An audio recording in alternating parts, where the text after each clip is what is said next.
Okay, I need to make this quick. So I've been sitting on this full interview with Bo for almost a year because I didn't have time to edit the documentary that was going to be called Under the Cork Tree about Chicago punk. And then obviously when Bo passed away, I instantly shot down the idea of even finishing that documentary. I wouldn't want to manipulate his words to tell a story. At this point where I couldn't show it to him, I don't think I'm the right person to do that.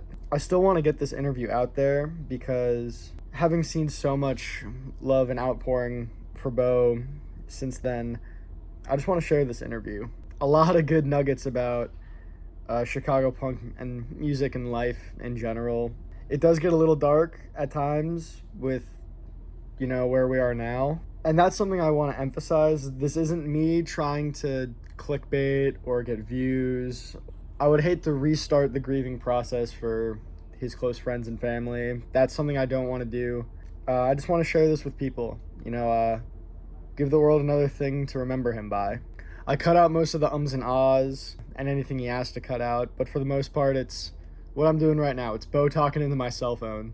There was one bit I cut about Blink-182 where we were talking about Matt Skiba, and then we were like a couple tracks. And enjoy this interview with Bo.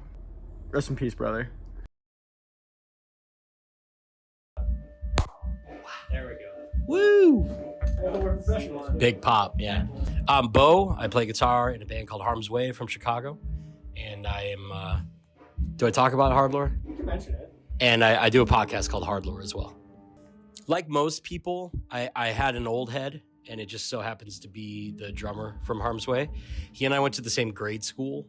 And as life went on and stuff, and we became friends, he had an older brother who was kind of putting him on the bands, and it just kind of crossed down and kind of filtered down into us. And it was the golden age of downloading music off of LimeWire and Napster and Kazaa and all that stuff, and eventually SoulSeek and eventually iPods, and it just kind of started rolling from there. And we put out we started a little band called Double Crossed. That was like a little youth crew band with a couple of the kids from our high school, and we put out a 7-inch and started playing more real Chicago hardcore shows, and just kind of started doing more of that, and snowballed from there. I know Hurley is still vegan straight edge. Jay is straight edge and vegetarian. I think Wentz, I don't know him personally, so I don't know, but I think so for sure. Like the beginning was like the generation before me. We were really early 2000s, and even back in the 80s, there wasn't much from Chicago. There was like the Effigies and Raygun, and that was kind of it. And then you get a lot of the more punk bands, Screeching Weasel and Alkaline Trio and stuff like that. There's a lot of plant-based homies out there, and everybody's doing what they can, and I think that's great.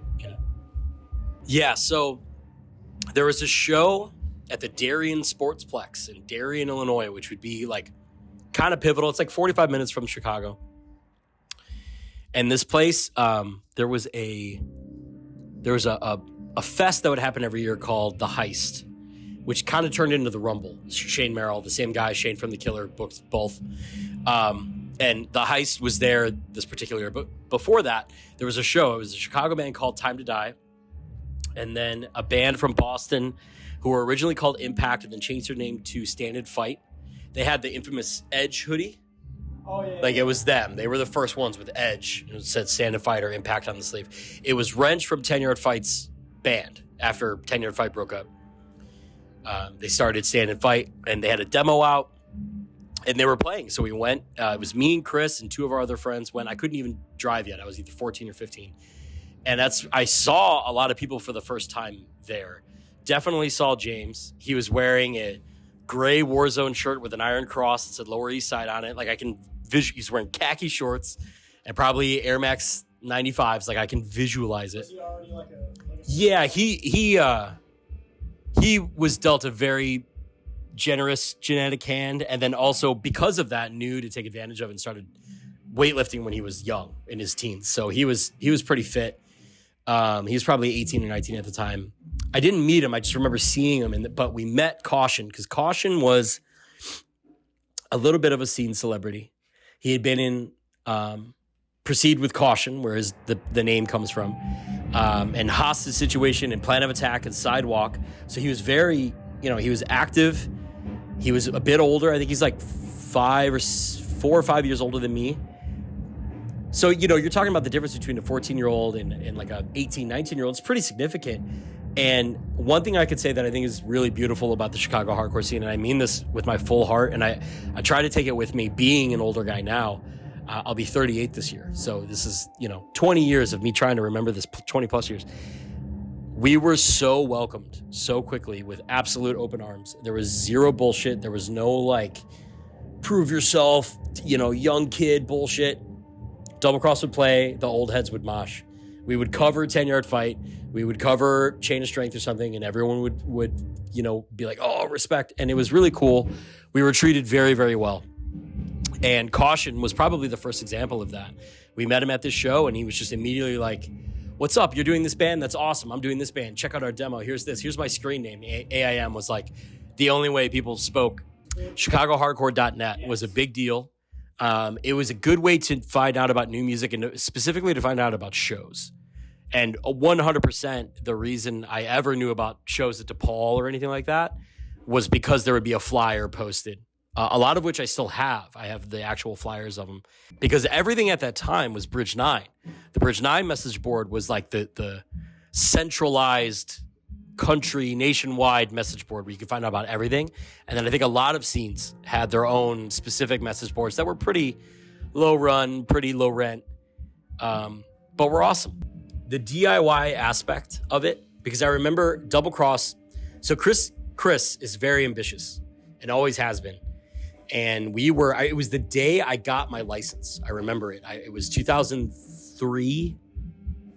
And I had just gotten my license, and my dad let me borrow the car. And I had to drive to the Bloomingdale Park District. We grew up in DuPage, kind of out there. I drove to the Bloomingdale Park District where Chris put on a show. And this show was crazy. It was, I'm going to forget some bands, but it was Too Sweet, Sidewalk, Plan of Attack, Double Crossed, a band called Gazarian, and I think a band called Chunsa played. Or, wait, Not Enough Gold. A band called Not Enough Gold played. All of whom, everyone in one of those bands would go on to be in Harm's Way, Weekend Nachos, I don't know, other Chicago bands at the time. Some of them, like I lived with one of them. Some of them, I lived with two of them who were there. James was there. The dudes from The Killer were there. Charlie was there. Distros were there. And I met like Bernie, who ended up singing in our band Few and the Proud. I bought a Terror 10-inch from him. Just like everything. It was like this one show that was super pivotal. And it was in the gymnasium of our park district. You know what I mean? And it was very DIY. And we worked at the park district. We were camp counselors, Chris and I. And our boss was just like, yeah, okay. Is everybody going to be safe? And we were like, yeah. And she was like, all right. And they sectioned off half of the gym, and we had a show in there. It sounded like shit. But then everyone went to Portillo's afterwards because there was a Portillo's on Lake Street in Bloomingdale. And the whole show went there, and there was a blizzard happening. And there was still like a couple hundred people in this gym. And that's the moment where I was like, okay, we're in. Like we made it. People are moshing to our band. People are going off for the cover and buying our shirt because we have one shirt and like 20 of them, you know. Generation right before us that kind of went into other things because there's an argument to be made that although Fall Out Boy is where they are and ended up where they were in the style of music they were, there's an argument to be made that like, well, Harm's Way isn't really a hardcore band anymore because you guys sound like this and you're doing this and you're doing that. So we'll say two sides of the same coin, but their side has a lot more weight to their coin and our side is much more broke. You could start someplace and end up somewhere else while still having to. I never saw Ray Gun. I love Naked Ray Gun now. I listened to that Big Black record again after Albini died. It's a pretty abrasive record. It's kind of difficult to get through. I feel like that's what he was going for. Definitely, 100% what he was going for. Yeah. But, Killer. Yeah, The Killer, man. So today you would put your music out, put out singles or whatever, have a video, have a reel that people are watching or whatever, try to get a viral thing, then have the show and then go on tour. They did the opposite where they put the record out, went on tour, came back a month later, and Chicago was like just bursting, ready for this show. It was at the Knights of Columbus in Arlington Heights, which was a very, very important venue. Shane did, I think, all, if not most of the shows there.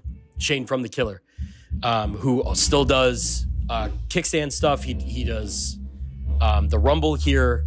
Shane is the man, the Father, the Son, Holy Spirit, you know, and it'll be like 100 Demons, Death Threat, Hatebreed. So it's for sure Harm's Way, Nachos, The Killer.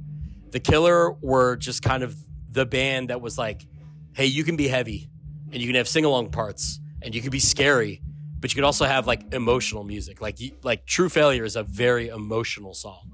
I remember the first time we were there, we got there and I was holding our box of merch, the Double Cross merch.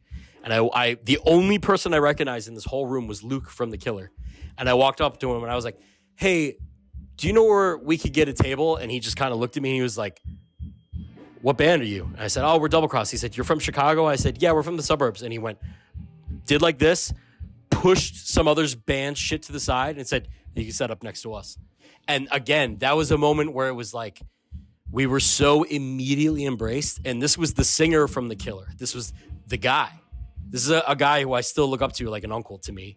And he did a really small gesture that I'm sure to that band, they were like, what the fuck? You know, whatever. To me, meant the entire world. And I really have carried that with me since I was for over 20 years, you know?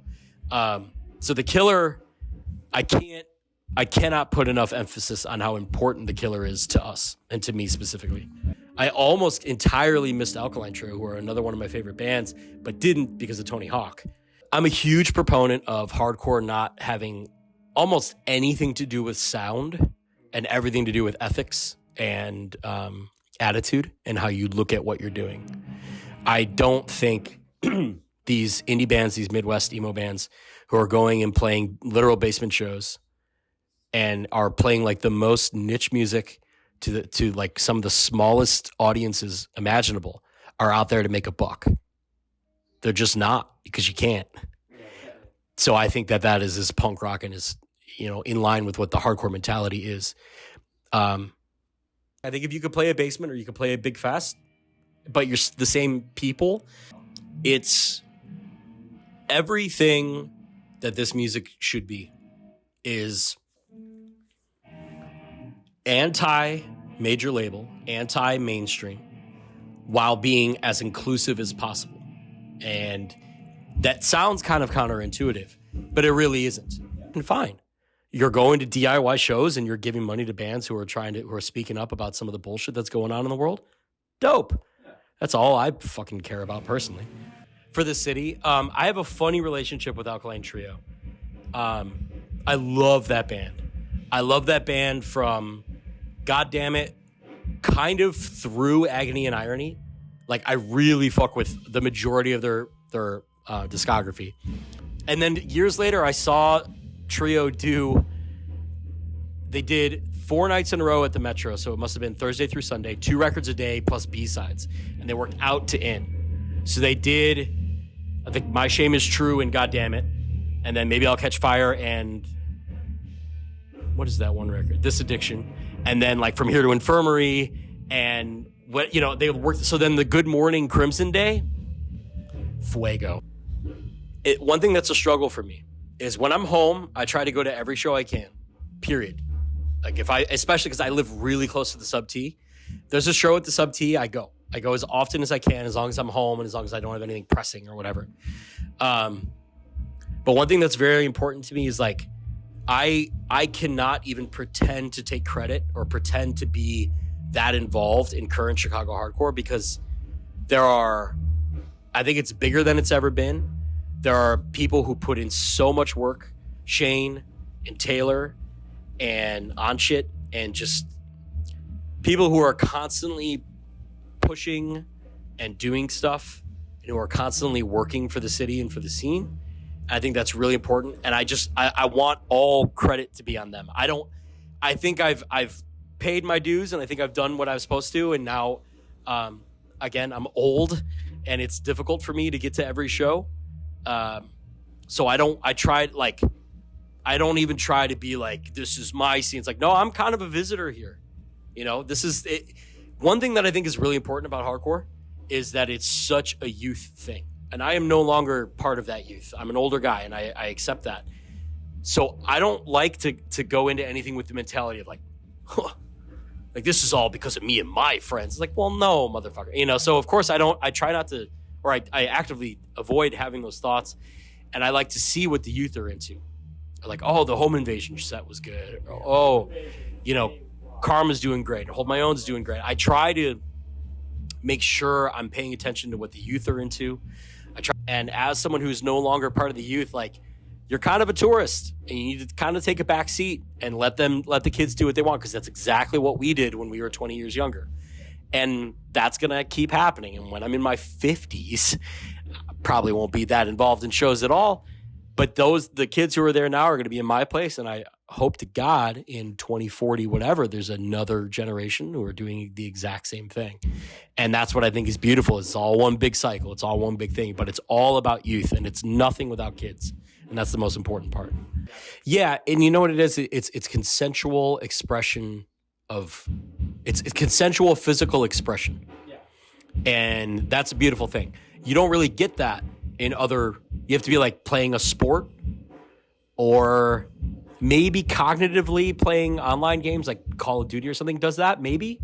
But I don't really think you get this same kind of a thing. Like it's funny to say, and it's kind of corny, but like even a fucking Warped Tour or Lollapalooza mosh pit, you're tapping into that same thing. You're tapping into this feeling of like, I can just kind of let loose, and I can kind of get beat up a little bit in a healthy way, and I'm okay with that. And I think that translates down to a twinkly guitar pit for some reason getting moshers. That's totally fine, as long as everyone there is like, as long as whoever's there who doesn't want any part of that is able to leave, it's totally fine. You know, well, in punk, yes, and in like Midwest emo, yes, and punk, you know, you listen to Smoking Popes and Trio and Lawrence Arms and Ray Gun and Screeching Weasel. Those all make sense, like on a bill, right? That would all like, yep, those are all similar bands. Hardcore here, I think it's kind of a melting pot, because there isn't much of an identity from the 80s, because really what California punk is kind of holding on to is that early California punk. And what DC's holding on to is Teen Idols and Faith and Void and Minor Threat and Bad Brains. And what New York is holding on to actually happened later, and they had to create their own shit. And that was one of the only real inner city music scenes. And then, of course, Boston was Boston, which kind of reinvented itself twice, which is amazing. What I think is the most popular thing, and has been for like the last 10 plus years or so, has been just heavy, just beat down. And that's what was heavy here. And I think we're probably a little bit responsible for that tonal influence. I don't think there's necessarily like a Chicago hardcore sound or style. If it is, The Killer invented it. I think in the country, we're going to start seeing more. We're already seeing more punk-leaning hardcore, the Haywire and stuff like that. We're going to start seeing more Youth Crew stuff in that vein as well. And that's just a 20-year cycle of everything coming back, because that's what everything sounded like 20 years ago when we were first, 25 years ago when we were first really getting into the scene. And I think that's kind of maybe the beauty of being where we are. Being on the Great Lakes and being a destination that not every tour can hit, and being kind of a drive-through, flyover, kind of, not really. I don't want to take away from the actual flyover cities. But I think because of that, it allows for a big melting pot and for different sounds to be able to kind of permeate. Because it doesn't make a whole lot of sense for The Killer, Nachos, and Harm's Way to all be of the same primordial soup, and to all be able to play a show together if we wanted, especially in 2025. But it does. It would work. It would be fine. It would be great.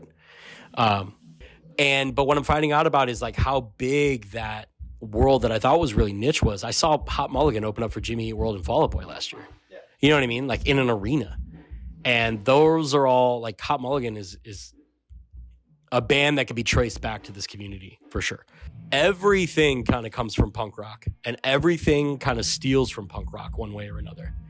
And finding that evidence and as it surmounts is really interesting. And it kind of reignited a passion for me in the music and in the subculture for sure. So if there are young people who are finding out about this music and they're interested in it and they stick around, that's a net positive, because if they stick around, they're going to eventually get it. So whether they really get it at first, there's lots of tourists. Every city, every scene, every 4 years, the college kids come and go. They're going to have an influx of new and old and blah, blah, blah. Gatekeeping is like a real double-sided sword, you know? It's like, yeah, of course I get it. I don't want our shit to be like destroyed and taken from us. But I also think like it's natural for things to evolve and to change. It's totally normal. And it's especially normal and important for that change to come with new people, an influx and ideas and creativity and like youth, you know? So I see both sides of that coin, and I think it's more of a net positive than a net negative. There are negatives, but I do think it's more of a net positive for more and more people to get into this thing. I'm no longer part of that youthful generation that's involved in this music. I've been practicing in this practice space that we're in right now since for 23 years. None of this matters. Numbers and streaming and ticket sales and merch sales and Instagram followers, all that shit, none of it matters.